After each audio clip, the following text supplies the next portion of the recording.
What's up, guys? As most of you know, I bought this 2015 BMW M4 2 weeks ago, and the day I picked it up, it was about 58 degrees in Pittsburgh, which is unseasonably warm for this time of year. But since then, the weather has taken a drastic turn for the worse. It's been snowing and raining and just plain crappy ever since, so I haven't really had the car out much.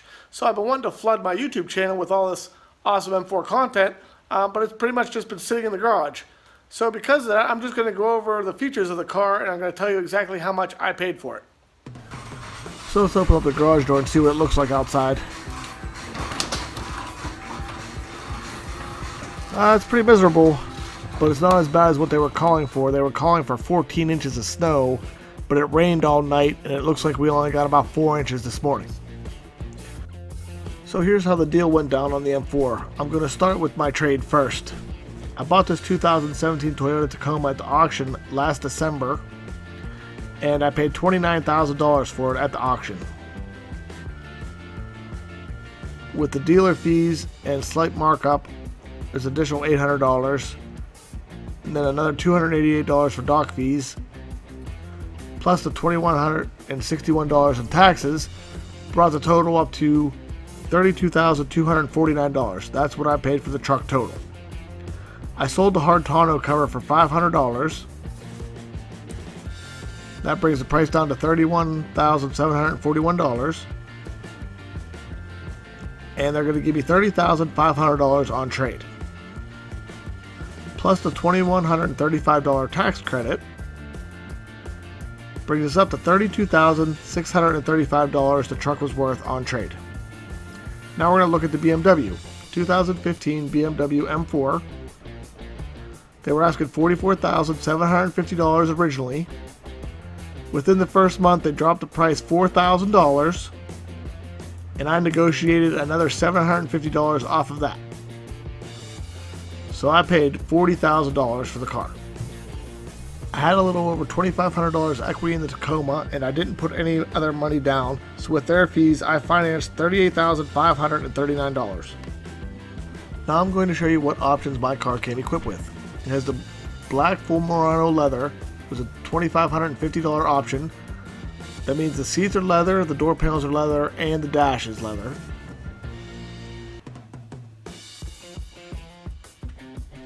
It has the executive package, which gives you the heated steering wheel, comfort access keyless entry, a rear view camera, retractable headlight washers, parquet distance control, heads-up display, and satellite radio.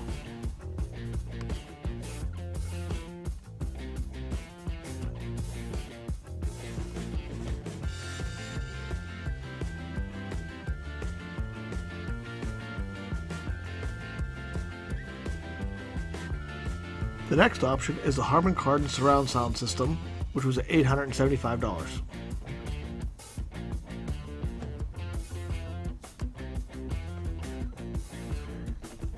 In addition to the backup camera, this car was also equipped with the side and top view cameras, which was an additional $750.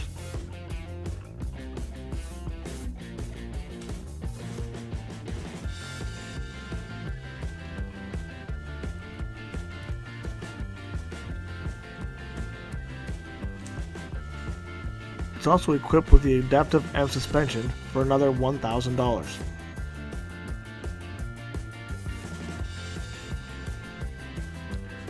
This wasn't an option, but I tried to show you how cool it is that the shift knob lights up at night.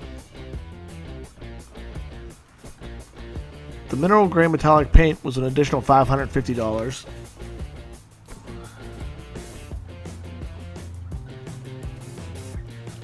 And the 19-inch black wheels and mix was another $1,200. 275 tires in the rear and 255 up front.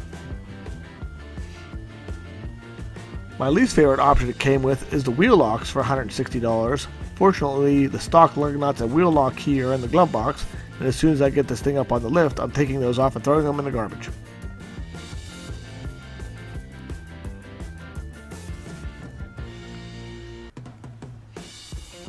Here's a look at the headlight washers and the parquet sensors in the front bumper.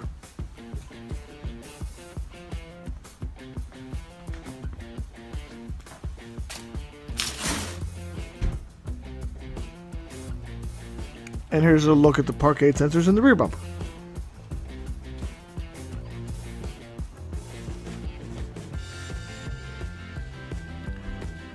This neat feature where you swipe your foot under the trunk with the key fob in your hand is part of the Comfort Access package.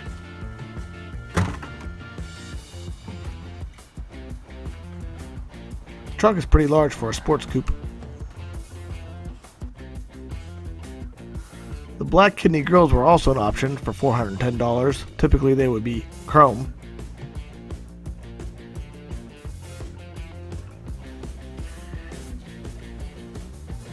And it has the adaptive lighting package for $1,900. These are the brightest headlights I've ever seen in my life, and they actually blind me while I'm driving when they reflect off street signs.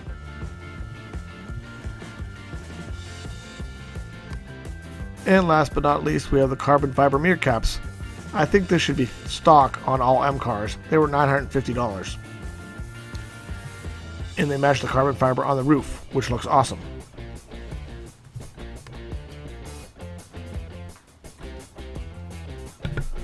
Here's a picture of the actual window sticker. The total price was $79,540. So after only about 3.5 years, the car depreciated 50%. So that's my car in a nutshell. Most of these options, I wasn't necessarily looking for, but the biggest thing I was looking for was a manual transmission, which I come to find was the hardest thing to find because most of the cars online, they were listed as manual transmissions, but they ended up being automatics. So the second important thing to me was the car was still have some bumper-to-bumper warranty left, which means it has to be less than 4 years old and under 50,000 miles. This car has 42,000 miles and it's still under bumper-to-bumper until August. I wanted the extended leather because I wanted the leather seating surfaces, but I'm certainly not disappointed that this has the full leather because it looks nicer and obviously costs more money. I wasn't that concerned about the executive package or the lighting package, but I'm happy to have it. And I did want the 19-inch wheels and the adaptive M suspension. So this car is actually nicer than what I was going for, but like I said, I'd been looking for 9 months, and I couldn't find anything that fit those parameters in 1,000 miles, which I was considering driving up to 1,000 miles one way to find the perfect car. And, I was looking on all the auction sites, and most of those cars had accident indicators on them. And I wasn't looking for a car that had been in an accident. And some of the cars, I would have had shipped in, and I would have paid to ship them, but I really wanted a car that I could look at before I actually purchased it. So, of course, I'm planning on doing a full review of this car once weather permits, and I've been wanting to get it up on the rack just to make sure there's no underlying problems before my 3-month, 1,000-mile, warranty is up for the dealership where I purchased it from. So you guys are going to basically get to see it up on the lift the first time I see it up on the lift. And also, there's a slew of mods, I have in mind to do to this car, but I'd like your guys' opinion as well. What mods would you like to see me do to the car, and in what order would you like to see them done? So that's about it for today's video. I'm by no means an authority on BMWs. I am an enthusiast, so if I misspoke during this video or there's some information you guys have about this car that you'd like to share with me, I would be more than happy to listen. So if you could just go ahead and post that in the comments. So before I go, I have a quick road test video of when I test drove the car, so I'm going to go ahead and put that here at the end of the video. But as always, thank you for checking out my video. I hope you enjoyed it. Please subscribe if you haven't already, and I'll see you next time.